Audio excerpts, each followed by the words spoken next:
కేవలం 1.5 నిమిషంలో 5 వార్తలు చూసేద్దామా?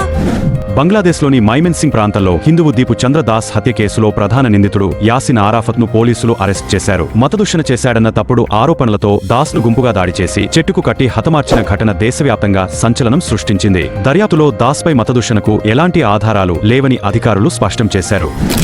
ఇరాన్లో తీవ్ర ద్రవ్యోల్బణం, కరెన్సీ సంక్షోభం ప్రజలను కుదిపేస్తోంది. లీటర్ వంట నూనె 18 లక్షలు, కిలో బియ్యం 2.2 లక్షలు, 30 గుడ్ల ట్రే 35 లక్షల రియాల్స్ కు చేరాయి. వారం రోజుల్లోనే ధరలు రెట్టింపు కావడంతో ప్రజల్లో తీవ్ర అసంతృప్తి పెంచింది.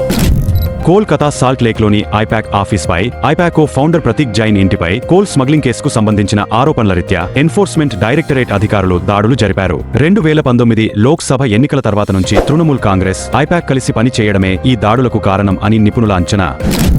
నటి, మాజీ ఎంపీ దివ్య స్పందన చేసిన సోషల్ మీడియా పోస్ట్ తీవ్ర వివాదానికి దారి తీసింది. వీధి కుక్కలపై విచారణ సందర్భంగా భారత సుప్రీంకోర్టు చేసిన కుక్క మనసు చదవలేం కాబట్టి నివారణే మేలని వ్యాఖ్యను ఆమె మానవ ప్రవర్తనతో పోల్చుతూ పురుషుల మనసు కూడా చదవలేం అంటే అందరినీ ముందే జైలులో పెట్టాలా అని ప్రశ్నించారు.